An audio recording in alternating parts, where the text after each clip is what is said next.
এটি ঢাকার আজিমপুরে অবস্থিত বাংলাদেশের অন্যতম বৃহত্তম কবরস্থান। আজ থেকে প্রায় ৩৫০ বছর আগে প্রতিষ্ঠিত এই কবরস্থানে ঘুমিয়ে আছে কত মানুষ তার হিসেব কারো কাছে নেই। শুধু এতটুকুই জানা যায়, ঢাকার মৃত ব্যক্তিদের অধিকাংশই সমাধিত হন এখানেই। বছরের পর বছর ধরে ব্যস্ত নগরীর মাঝখানে এভাবেই চিরনিদ্রায় শায়িত অন্তত লক্ষাধিক মানুষ। যান্ত্রিক শহরে যাদের অনেক কিছু বলার থাকলেও সেই শক্তি নেই। মৃত্যুর পর আমাদের সকলকেই আশ্রয় নিতে হবে মাটির এই ছোট্ট ঘরে। ঢাকায় মৃত্যু হলে আজিমপুর কবরস্থানে দাফন করা হতে পারে আপনাকেও। আপনার কবরের পাশে থাকতে পারে অন্য কোনো মানুষের নিথর দেহ। আজিমপুরের এই কবরস্থানটি নিয়ন্ত্রণ করেন ঢাকা দক্ষিণ সিটি কর্পোরেশন।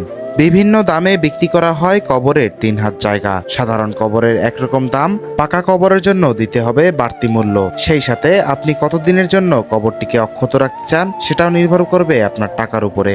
আপনি চাইলেই চিরদিনের জন্য আপনার একটি ঠিকানা আজিমপুর কবরস্থানে কিনে নিতে পারেন, যেখানে ইচ্ছে মতো চাইলে কবর পাকা করতে পারবেন, চাইলে ফুলের গাছও লাগাতে পারবেন।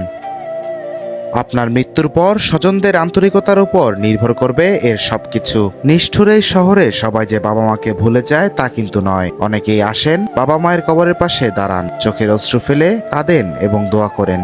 কিন্তু তাদের এই ভালোবাসার আর্তনাদ কি শুনতে পান কবরবাসীরা? সেই প্রশ্নের উত্তর নেই। ঢাকায় প্রায় ২৭ একর জমির উপরে ধীরে ধীরে গড়ে উঠেছে আজিমপুর কবরস্থান। ২০১১ সালে একটি পরিসংখ্যানে দেখা যায়, আজিমপুর কবরস্থানে প্রতিদিন গড়ে ৩০ থেকে ৩৫টি লাশ দাফন করা হয়।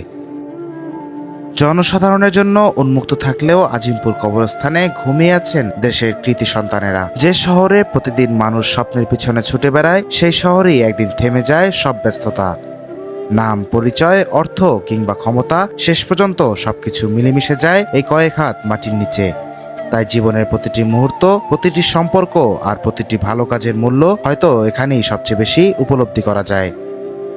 ঢাকার আজিমপুর কবরস্থান থেকে জুনায়েদ ইসলাম, ঢাকা পোস্ট।